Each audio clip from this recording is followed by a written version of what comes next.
a thumbs up just to communicate that they are ready for our panel discussion. You can use your chat box also to verify that you are here. Please give me, yeah, I see the participants are here. Great. I also see our panel members and speakers are here. So moving on to, after that insightful session on my career development plan in M&E domain, I think we are starting our final session of the Winter School 2022. This session is a panel discussion on Evaluate role of YEs in development agenda and networking opportunities. And I think it gives me real pleasure and in a sense of pride on the community that we have a stellar panel today for all of our participants. We are joined with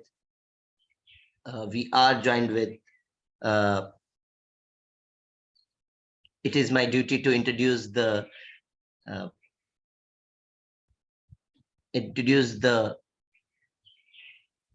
moderator of this panel. I introduce Sausan Al-Zatari. Welcome, Sausan. Also, I welcome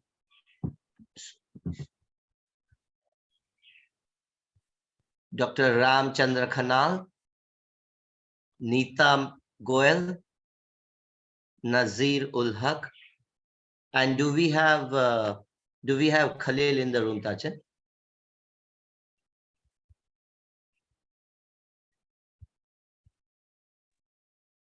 No, so it's not able to. I think we have. So what we'll do is for next 50 minutes, we'll have next 50 to 55 minutes. We will have an enriching session with all our esteemed panelists who are present with us. I will briefly introduce the panel member to all of you. Our moderator today, Sausan, is an evaluation consultant, and she is also co-chair at Evaluate MENA. Our panelist, Ram Chandra Khanal, is an evaluationer practitioner, a veteran in the domain. Is also COE Nepal. He's an Asia advisor at COE Nepal. We have with us Dr. Neeta Goel, who is working as a senior program officer of measurement and learning and evaluation with Bill and Melinda Gates Foundation. And we have Nazir with us, who is a co-leader at Evaluate Asia. So I think with this brief introduction, I hand it over to Sausan, and let me stop share my screen so that we have the panel on our screen. So really warm welcome to all the panelists, and over to you, Sausan. Thank you, Umesh, and thank you to all the production team for doing this fabulous work. I welcome you all. Good morning, everyone, and thank you for participating with us today. And I would like to also welcome our esteemed panelists. Today's session is going to be talking about Evaluate, the role of young and emerging evaluators in development agenda, networking, and opportunities. And here we have an esteemed panel who will tell us more about that. Much attention has been given to building YE capacity and their involvement in the evaluation discourse, not just as stakeholders, but as decision makers and powerful contributors to the field. However, this journey is a two-way effect, and much has been and still is given together by both the young and emerging evaluators and by organizations, senior evaluators, networks, and others.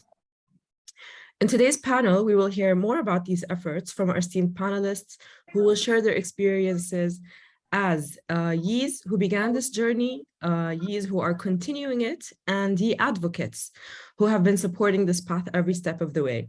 But before we start with the questions, I'd like to share a reflection of mine, and hopefully the panelists can also share theirs. I remember starting M&E as an M&E coordinator. This was over 10 years ago. for an NGO on a project. And I was sitting behind my desk, clueless. I come from a background of urban planning, so it had nothing to do with M&E. And I was sitting clueless for the first 3 months, Googling what outcomes are, how to write indicators, etc. And back then, it wasn't as rich. Google was not as rich as today's resources. So I felt so alone at that time. A few years down the line, I joined various evaluation networks, and I met so many people from all over the world who shared the same sentiment as I. Back then, when I was a young and emerging evaluator, I met so many other Yis from all over the world, and we kept talking and kept in touch, and I realized that I was not alone in this journey. And that was how I formed my collective. That is also why I do what I do today through Eva Youth Mina Network, through other initiatives, in order to help young and emerging evaluators and also others not feel alone. Because it's important that you don't walk alone, and evaluation in this journey is not something that is done on your own. So reflecting on that, my first question that I would like to share with our panelists today is, tell us when you first started realizing that supporting young and emerging evaluators is crucial for the evaluation ecosystem. And I'd like to start with Dr. Nita. Good morning, everyone, and many thanks to the organizers for inviting me to this panel discussion. I can't think of a better thing to do than to hang out with YEEs on a Saturday morning. What a great way to begin the weekend. I think, Sasan, as you were talking, so much of what you said resonated, because if that applies when you started your career as a YEE, then you can imagine that when I started my career 25 years ago, there was no such thing as evaluation networks. Evaluation itself was not a much understood sector. Like, what is it that you guys do? And so I think when I watch these vibrant networks that you all are a part of and that I'm a part of today, it just makes me really happy, because I remember the isolating journey evaluation can be. And I feel like right now it's the best time that I have ever seen for evaluation, and I have hopes that move forward. So I think, Sasan, to answer your question, when did I first realize? I would say 25 years ago, when I was a young and emerging evaluator and desperately felt the need to connect. And also for those of us in the global South, it's not easy still to come by training, to come by information, to come by understanding how have methodologies changed, how is evaluation as a sector changing. I think these are, although the internet now is a great enabler for those of us who are privileged enough to have access to it, I'm thinking about potential evaluators in rural India who, for instance, may not have the bandwidth or the internet connectivity, and it applies to other parts of the world as well. So that's why I say for those of us who are privileged to have the internet, certainly life is a lot better than it was 2 decades ago. But I think we still have a long way to go. Is it necessary that the Global South follows the same methodologies and techniques? Can we focus on looking for alternative ways to measure and assess what might be relevant in our own context? So I think what I would say is that it's super important that young and emerging evaluators now have important networks, and that I'm really glad we are at where we are. But let's optimize these would also be my clarion call. Now that we're together as forums, let's try to see what more can be done with these over and above networking, also talking about sharing experiences and being innovative about the techniques and the measurement styles that we use. Oh, thank you. Dr. Nita, that last point about what more can we do is excellent. And I have a question about that coming up. But first, I'd like to hear from Dr. Ram. Dr. Ram, can you tell us about your experience?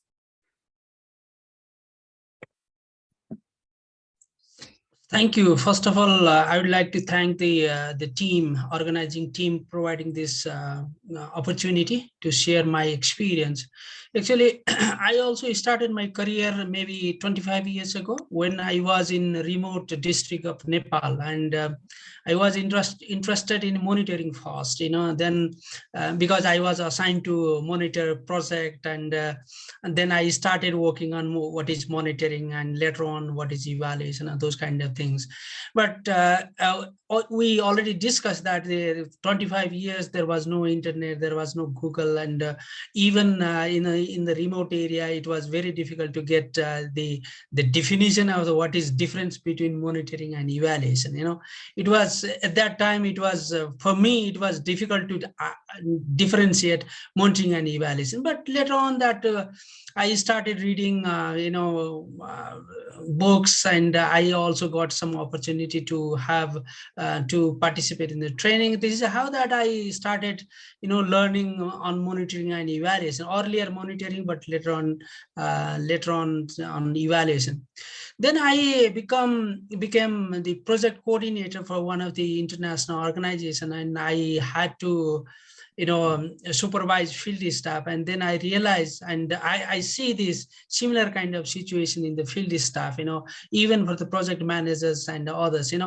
Then what I realize is basically the project staff and project managers, sometimes they also feel that monitoring and evaluation guys are they are there for policing. Then oh, you have not done this and that. And initially I personally feel that we were also taught in that way, that you have to check this box, and if they are not done well, then you have to those kind of policing type of things. But later on I also realized, oh, it's not that.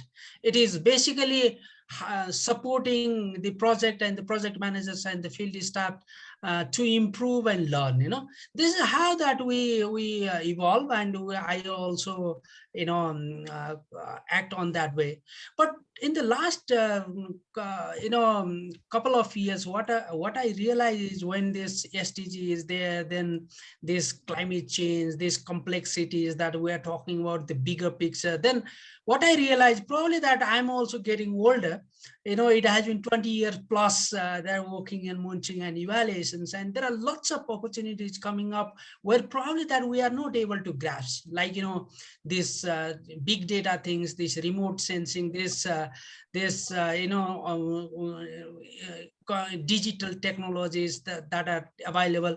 And what I also realize is new and emerging evaluators are so enthusiastic learning on those kind of new things, new critical ideas, and then I see a very vibrant community. And then it's not only advising them, but it is also opportunity to learn them. This is how that I see, and I have some sort of very limited but very engaging type of interaction with young and emerging evaluators, and I find they are very enthusiastic and they are very energetic to learn. This is how that I feel that why we need emerging and new and emerging evaluators in this field. Thank you. Thank you, Dr. Ram. That was very inspiring. I think the journey starts with different experiences, of how we captured the learning, how we grew together with Dr. Anita. And I'd like to take this journey to a young and emerging evaluator, Nazir, your experience is also with VOPEs and VOPE development, and how did you get into that, and what made you enthusiastic or gave you the drive to continue until today? Thank you, Susan. Good morning, everyone. It's a great pleasure to share this space with young and emerging evaluators, champions of young and emerging evaluators, and the advocates of YES. I would also like to appreciate my colleagues in Evaluate Asia for organizing this amazing winter school, and to the young and emerging evaluators who are actually getting an opportunity to be the part of this great learning opportunity. It's the third year, we are the Evaluate Asia is doing this, but of course with the support of all different supporters, organizations, youth champions, and advocates out there. Uh, well, for me, I studied in monitoring and evaluation. By chance, I would say 10 years ago. I knew I wanted to work in development sector, but I was not sure it is going to be monitoring and evaluation. But having a background in economics and mathematics, I felt like, okay, maybe this is where I should try my luck. But given the situation, in the country where we are working, you don't always get the job that you are looking for. So you have to go for the opportunities that uh, that you receive, that you are presented. So luckily for me, it was as a monitoring officer with an organization. But as a new entrant to the field of monitoring and evaluation, working with an NGO, uh, I was more supposed to focus on the tasks on hand. Uh, let's say you have to go to the field, collect some data, provide this kind of report. So even though I enjoyed the work, I was not really sure why I was doing what I was doing, and how I actually fit in the big picture, of, let's say, the program management, or uh, maybe in terms of the long-term development, that actually we were working for. Most of the cases, these many activities within the projects would serve the donor requirements. I didn't know what kind of influence I was bringing to the whole development thing, that I was working on. But I was enthusiastic, I really wanted to know more. I wanted to learn more. I would look for different training and academic opportunities in Pakistan as well as in different parts of the world. I found a few courses in the US, in Europe, but very expensive. You are not likely to get scholarship, for these kind of courses. And there were actually none in Pakistan. But continuing, continuing my professional journey, I felt the need for supporting young and emerging evaluators, and as well as local M&E professionals, even more when I would see, a lot of foreign evaluators coming to evaluating our projects, in most of the cases without not fully understanding the context. And that was an eye-opening, how can we not have enough evaluation professionals in the country who could actually provide services to evaluate the projects to the different, development donors.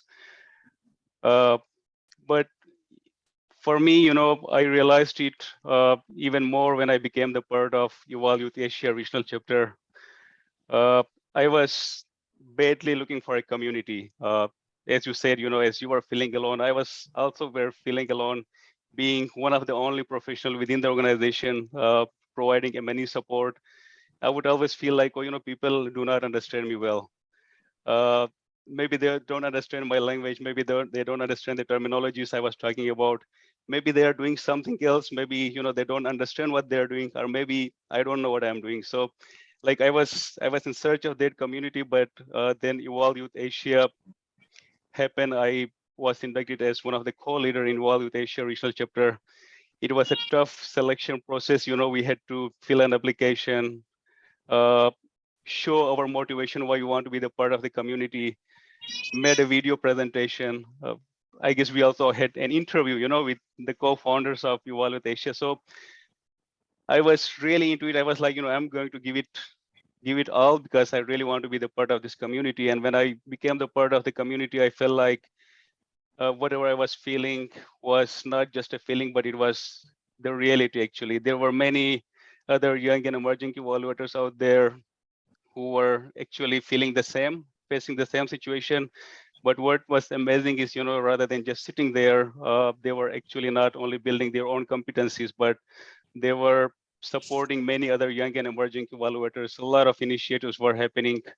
And as working there for like half a year, I was able to bring Evolve Youth chapter to Pakistan as a national chapter, where we have more than 40 to 50 young and emerging evaluators who are part of the Evolve Youth chapter now, where we are providing support to many other young and emerging evaluators. So I feel like for me, this has been a bit of, I would say, turning point in my professional career, being the part of Evolve Youth Pakistan, Evolve Youth Asia, Pakistan Evaluation Association, the peer-to-peer career advisory initiative, working very closely with the Asia Pacific Evaluation Association.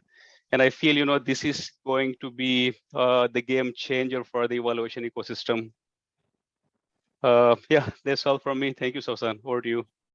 Thank you, Nazir. As you said, I also relate to you about, feeling alone, especially since, as Dr. Ram said in his answer, that when we work in organizations and we're the only M&E persons there, everyone misunderstands us and everyone thinks that, we're after them with a stick. So the loneliness compiles more. I would like to also ask Umesh. In the beginning of our evaluation journeys, we are more interested in getting things right, like methodologies, theories of change, writing reports. We're very particular about this. What do you advise YEEs to explore further in order to expand their evaluation practices? Umesh, I know that you're the moderator, but I'd like you to join Thank in you. our discussion. Yeah. First of all, I think let me clarify that I'm not an seasoned evaluator to give advice to the participant, but I humbly will share what I feel on this topic. I think in my experience, putting this preparation for becoming a better evaluator, I put it into 3 buckets. I see it as one will be a combined bucket of understanding the method of science, in which you can understand what are the various research methodologies, what are qualitative, quantitative, what are various studies, how we collect data, and also what is the statistical tools through which we establish that evidence. So this is one bucket that every evaluator needs to understand thoroughly. That will help immensely in their job. The second bucket is, of course, the various evaluation methods, right?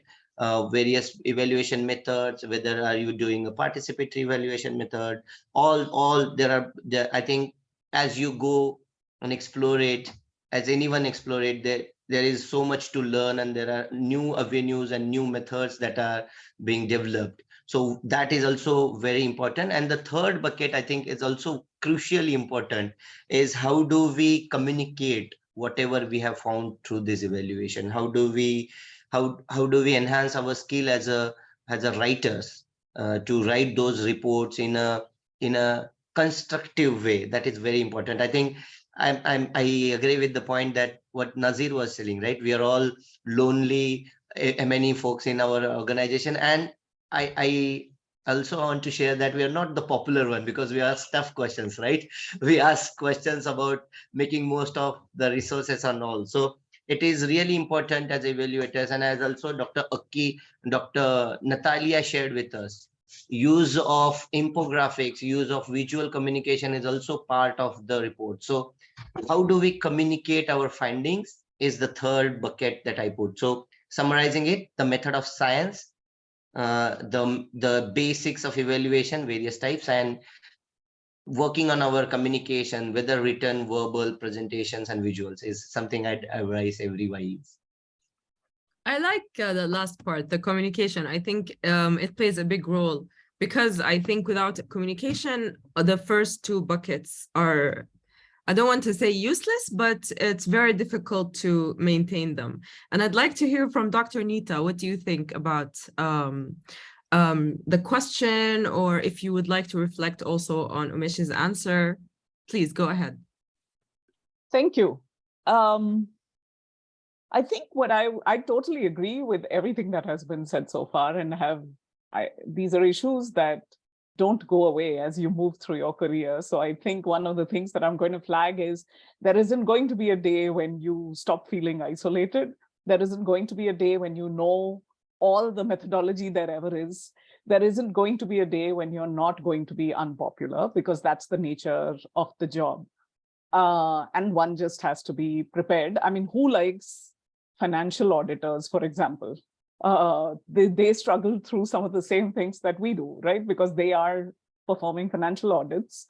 And it's not a job that makes you popular, that's for sure. And so it's with us as well. We're not auditors in the true sense of the word, but as you try to get accountability, if X number of dollars or rupees were invested, what happened to that?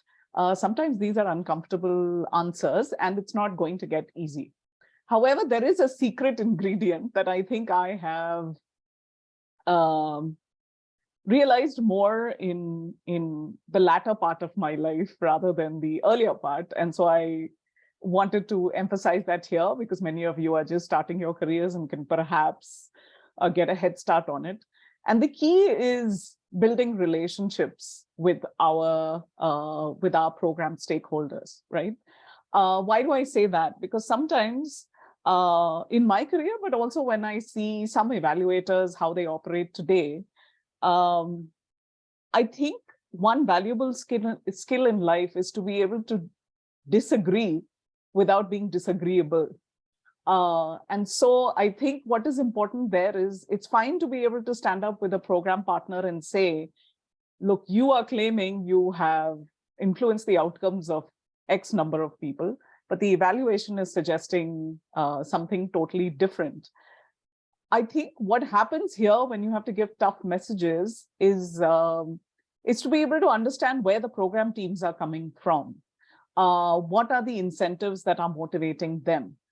It's not possible to have a program team that doesn't believe in the intervention that they are implementing. I mean, that happens in a few cases, but most of the time they're deeply invested in a program that they are implementing. And it's very hard for them to be able to step away from it and say, okay, now I have to understand this program doesn't work, and now I have to do something about it. Just like we are passionate about the evaluation studies we can conduct, they are passionate about the work that they are doing 24/7 in many cases. I know a lot of my colleagues put in extremely long hours to make sure that the program is functioning, that people are benefiting, etc. So I think to see ourselves as a team and to build trust and collaborative relationships, to be able to convince our program colleagues that we are on their side. The idea isn't for us to come in and say, look, you know what, everything you're doing is wrong, because that's rarely the case. There are certain evaluations which will suggest that a program is not functioning at all, of course. But I think most of the time this is working well, and here's what needs to improve on that front. I find sometimes evaluators can be really hostile and confrontational, and I'm not sure that goes a long way in building trust and collaboration, because in the end, it all comes down to human relationships, and people are going to be more willing to take bad news from you if they know that you have their interests at heart, if they know that you see yourself as a team member, if they know that you're not standing at the side as a critic, just standing there to criticize everything that they're doing, without being constructive about what can they do differently. I know program colleagues who've come in and said, why do you evaluators pretend as though you are outside of this universe or this world, standing there and critiquing what we are doing, rather than standing with us and saying, this doesn't work, here's another way you could try it. Why, here's the feedback we're getting from communities. Here's XYZ who's getting left out. Here's this group that's getting left out. Here are these women who are not being included. Maybe the program outcomes would be much, much better done if we could find a way to include women or other vulnerable groups that are getting left out of the picture. So certainly it's important for us to maintain our objective hat, but at the same time, think of ourselves as team members. And I think when we do that, we become team members. And then there's less of that attitude of, okay, you're just coming in here to criticize us, without seeing yourselves as a part of this story, as a part of this picture. I'll stop there. Thank you, Dr. Nita. This is such a wonderful answer, and I think it's spot on, especially when we think that many times, as Nazir said, donors come and they put targets and they bring these projects from different countries and they say, okay, it will work here just because of maybe a hunch or a small study. And then there's a lot of pressure on project managers and little resources to apply what they have and implement everything. And then they think evaluators will come and say, oh, but you didn't do that, without taking into consideration also the context, the resources available, the pressure as well. So I really, really, really agree with you on, being team players rather than police officers, as Dr. Ram said. And I want to move on to the next question, and I would like to ask Dr. Ram. As it stands, we have many initiatives and networks that support young and emerging evaluators. While some work in silos, there are many efforts that work in a collective and are succeeding. What can EAS and e-advocates do to support each other and build strong channels between each other? And I'd like to also focus this question on the Global South. I think the Global South has been the issue of opportunities and gaps as well has been raised in today's discussion, especially in the Global South. So I'd like you to give us your take on that, please. You're muted. Yeah. Thank you. Thank you. Before I go to these questions, maybe just I would like to add very small, briefly, yes, that the earlier questions. Yeah, I totally agree what has been said, but there are a couple of things maybe that we also consider. That's the as an evaluator that we already discussed, that there is log frame or result framework, whatever, that's but you also talk about contextual change and other things, that sometimes the context change, sometimes there's the whole developmental agenda change, there are so many things. But in my case, what I have been doing is it's not always possible, but wherever possible, that is how the evaluation is going to actually change the communities, or the societal benefits. It's a more, basically why we are evaluating is, in addition to learning, in addition to accountability, that's its whole process is for societal change in the positive direction. Then you might have different kind of methods, and you can be robust, you can be very quantitative, RCT, all those kind of things, but until and unless that actually change the society, actually change the communities perspective as well as the status, that's not going to work.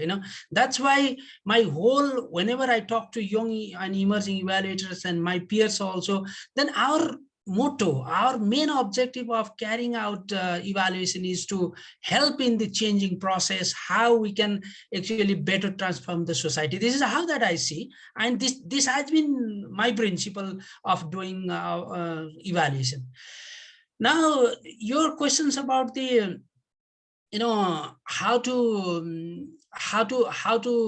support or how to carry out the different kind of activities or advocate the evaluations, especially for the young and emerging evaluator, that I see basically there are two ways that we can help the young and emerging evaluator. The one is how we evaluators like us and the evaluation associations, BOPEs, like Community of Evaluators in South Asia, or Community of Evaluators in Nepal, that how we can help the young and emerging evaluators. We have been doing a couple of training. We have been doing, providing some sort of internship or mentorship, and we also provided a couple of other, what do you call this, the on-the-job training, so that we can take young and emerging evaluators, and they also learn the how we design the evaluation, how we carry out the sample, and how we analyze the information. Although it is not something that very complicated, but once they know how we do, when we work together, and they will develop their own confidence, and they know that how the seasoned evaluators they actually do in the field. There are lots of complexities in the field, and even in the identifying the research questions and all those kind of things before you before you go to the field. And even during the field, there are lots of things they can learn from the evaluators. But it is not always that they learn from the evaluators. I have in many cases that we also learn from them because they have new idea, new approaches, tools, and they are so friendly with this the new technologies, digital technologies and other things. I think this is one way that we can help to young and emerging evaluators. And at the same time in Nepal, very very briefly, that we also work with the national planning commissions and other like UN agencies like UNICEF, UNDP, and the other organization also. And then we request them to provide similar kind of opportunity. They have some sort of national or international training, this the data collections, analysis, all those kind of things, so that they also feel they are also part of the team, and they are also getting some sort of support, and they basically they have opportunity to evolve, and basically they know a lot of things, but sometimes the confidence is very, very important, and providing that kind of opportunity is I think this is how that we should be working. This is not one day job, and I would also like to request the new and emerging evaluators. This evaluation science has not been that that old. If you see the evaluations, how it is coming up, I think it has been how many years, 40 years or something. It's not that this is, it's not like other physics or chemistry related science. This is very evolving science, and there are certainly new methods coming up, but they can easily grasp that and work efficiently if we can provide some opportunity to young and emerging evaluator. Over to you. Thank you, Dr. Ram. I think the issue of confidence is also very important. You can have all the knowledge in the world, but if you're not confident to use it, then it becomes very difficult. I'd like to move quickly to Nazir.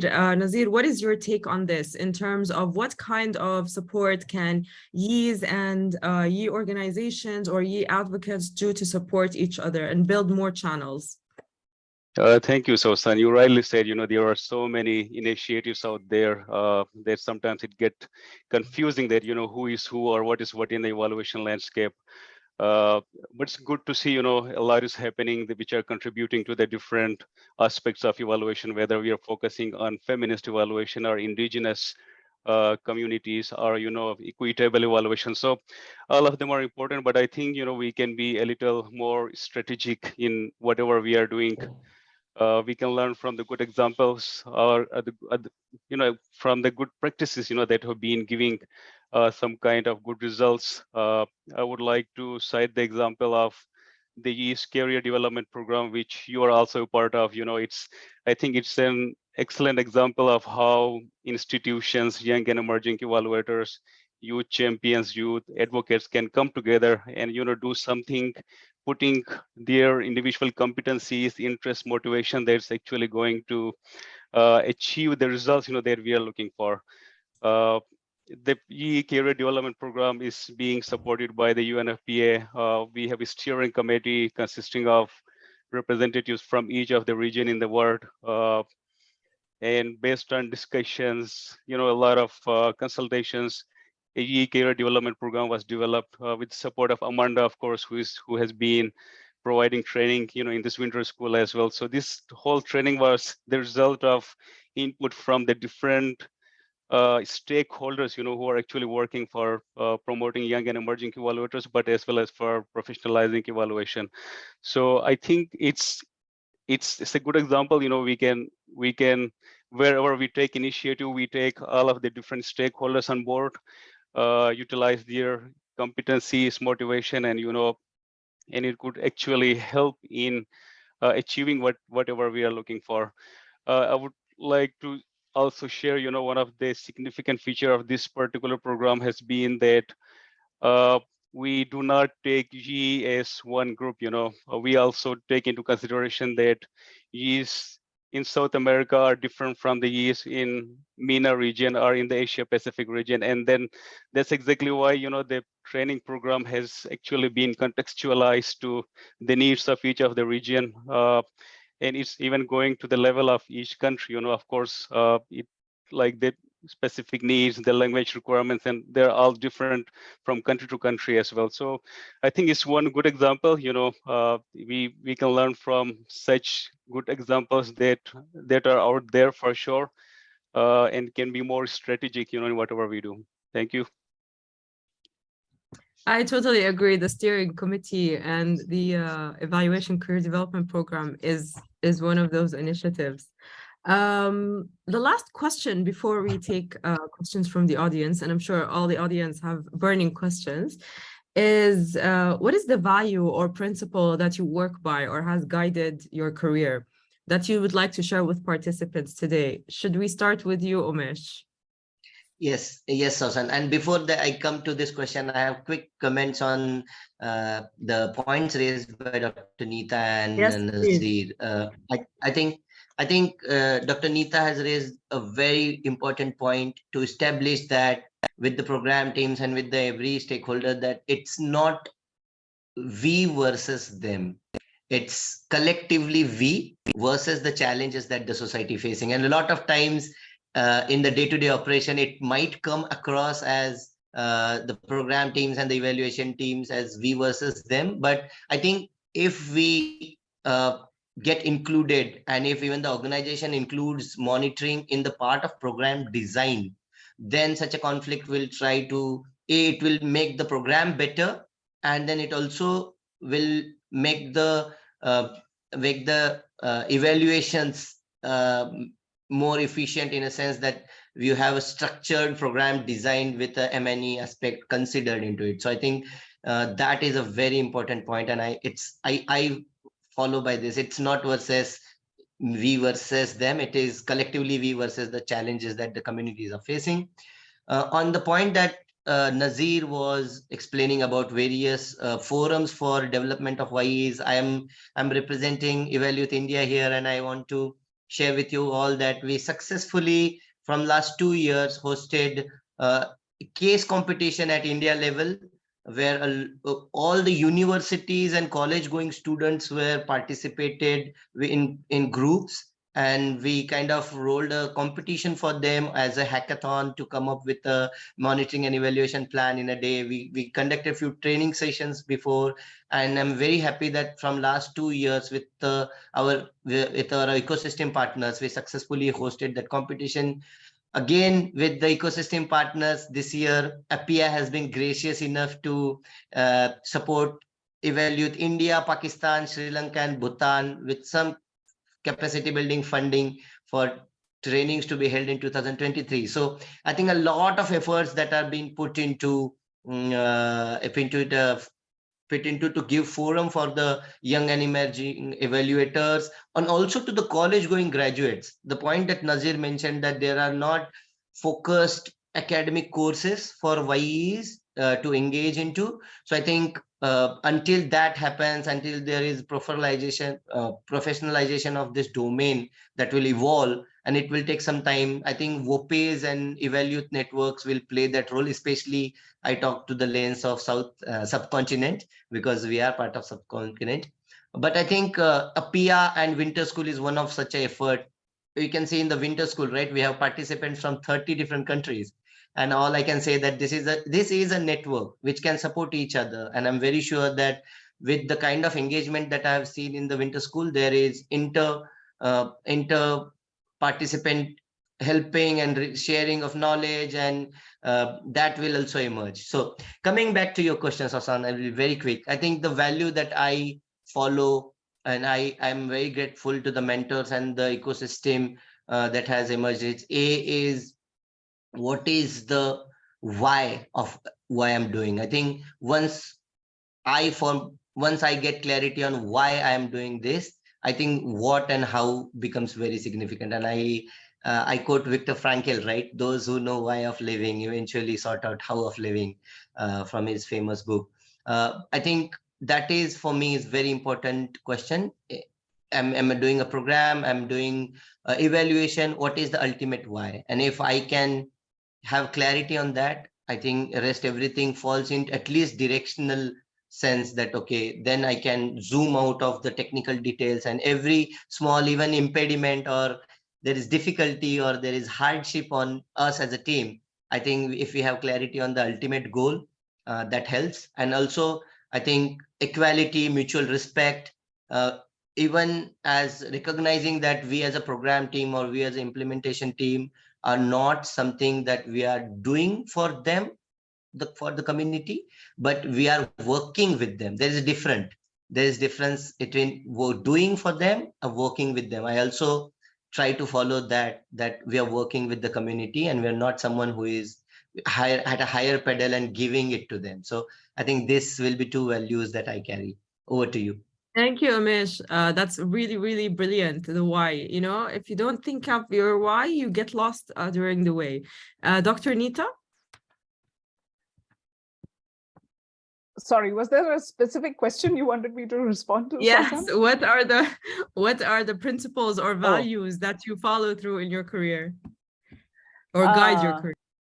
Yeah, I think that's easy. Integrity.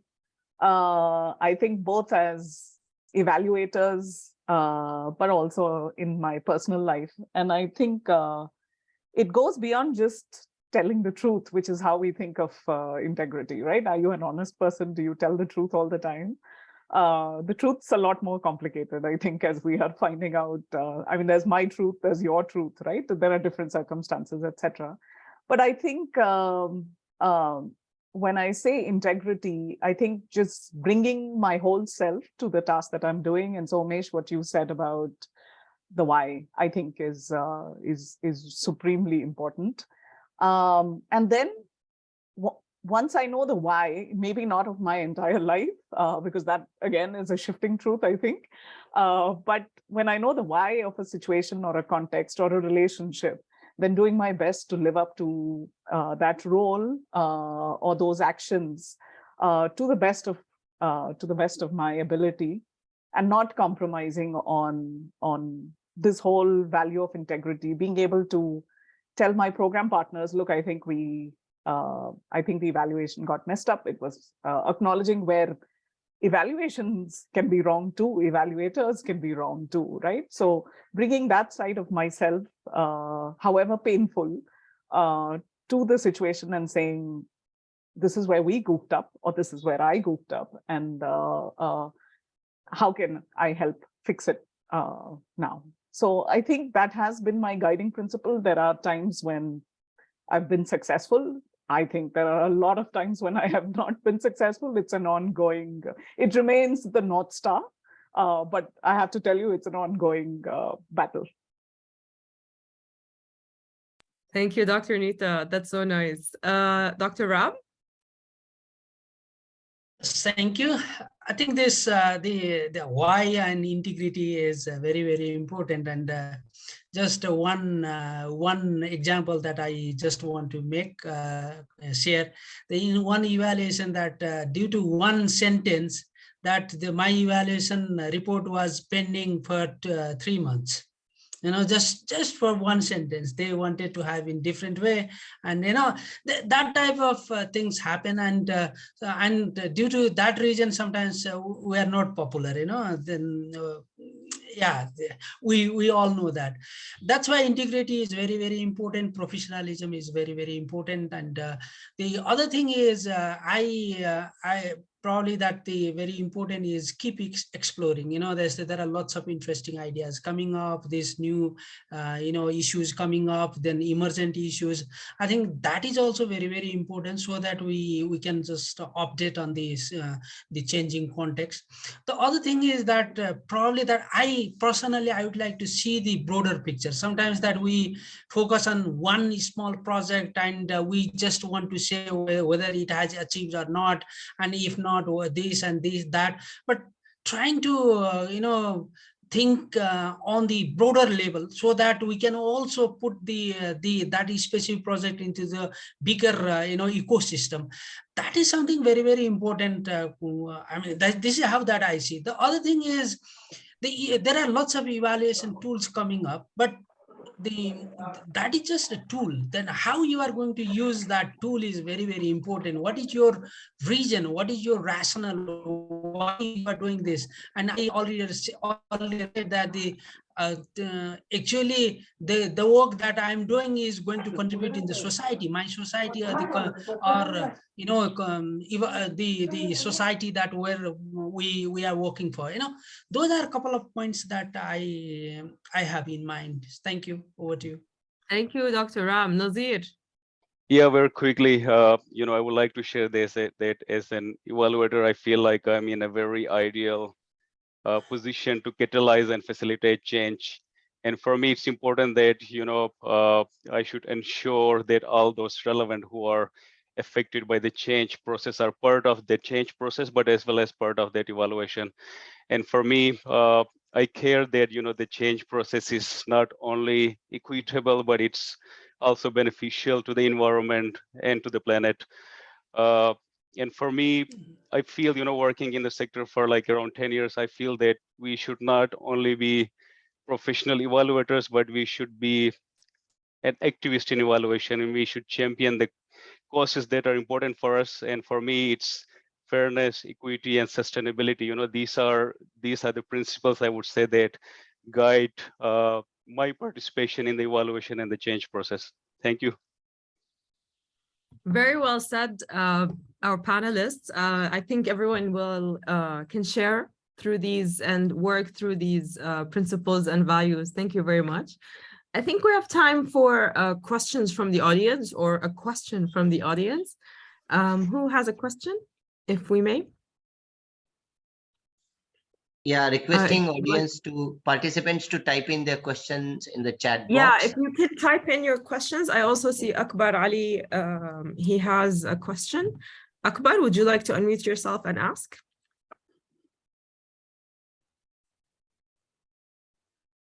Hello, everyone. Hi. It's clear. First of all, thank you so very much for the opportunity to ask. I don't know it's question or request. I have a couple of things I need to ask. Before going to the question. Just one question, Akbar. Just one question, because we have only time. So if you want, type the other one. I can't tell, but sure. Thank you so much for YEE for the training. It's been a wonderful time. I just need to ask, firstly, how I know it's the last day, so I want to ask how we are going to connect with YEE. I personally want to be the part of this platform, so I need your guidance how we are going to be connected with this platform. And secondly, if you offer any trainings in future, I want to be informed, and I want your good guidance how to get the training. And thirdly, I'm from Pakistan. I want to ask Nazir Saab. Akbar, just one question. Thank you, Akbar. Can you type the rest? Sure. All right. Sure. Thank you so much. I think this question is for the Winter School production team, or if any of our panelists would like to answer. I think Nazir will be the right person to answer. Yeah, I can quickly respond, Akbar. Thank you for the question. So, we have Evaluate chapter in Pakistan, and we started it 2 years ago. It's very active, but since it's a volunteer professional group, so it's like, we are not able to give a lot of time to it, as we want to, but we welcome all those who are interested to be the part of the chapter. So you can reach out to me. We also have pages in LinkedIn. You can also check out the website of Pakistan Evaluation Association. We have page in Instagram. So we are trying to show our presence in all the different social media pages. I would request, you reach out to us, and I will be sharing the form with you, and you can fill it, and then we will take you on board. And as Umesh said, we have also received a grant for capacity building of young and emerging evaluators in Pakistan that we are trying to organize, hopefully in March, April this year. So we would also like to apply, to be the participant of that training. Thank you. Or maybe help in the management. Actually, now that you have been participating in the winter school, Akbar, it will be great if you take this baton to more participants from Pakistan. Sounds great. Any other questions? I think we have time for one more. Yeah, I think just one more. I think there is a question in the chat box. All right, so we have actually two questions so far. The first one is why evaluation is important to you in your personal perspective, besides responding to the donor. And the second one is, I'm curious about how the pandemic affected evaluation. How have practices developed given the mobility constraints? Are there already ongoing studies looking at the effects of COVID-19 related in aid communities? I think if the panelists could just take one question each and briefly answer. Who would like to start with the questions? Okay, let me just take the second question so that Briefly, please, Dr. Ram, for the time. Yeah, I did a couple of evaluations, and certainly it was very, very difficult to connect people, and especially visiting the sites. And there were lots of, the digital approaches or tools also. But in a couple of cases that works were in the urban areas and with government officials, but at the community level it was really difficult because either they do not have a smartphone, or they do not have that kind of software, and then the communities, they have habit of having direct communications, direct interactions, and talking over the phone or talking over the different kind of digital tools is not that appropriate for them. And yeah, there are lots of other issues also. Certainly it has also supported in a couple of cases, sometimes that for a small meeting, then we need to travel for 1 day or two, and sometimes those people who can use the tools appropriately, efficiently, then it has make our job very easy in one sense. But at the community level, it has, it was really difficult. Definitely. Thank you, Dr. Ram. I'm getting messages that we are out of time, unfortunately. So if you would like to please answer the questions via the chat, please go ahead. I would like to thank the panelists for today. It was an amazing session. I started my day with all of you at 7:30 a.m. So it's really a really nice way to start the day. Thank you all, and thank you for the participants, and I hope to see you in future sessions. Thank you. Thank you. Thank you so much. Thank you so much, Saslan. And thank you, Dr. Neeta. Thank you, Ram sir, and thank you, Nazir. I think with this session we have pondered upon the collective wisdom that all of you senior evaluators and YEs have got. And I think I personally enjoyed a lot and learned from the answers of the panelists. I think it's 11:34 in my clock, and I think it's the time to move to our next agenda in the winter school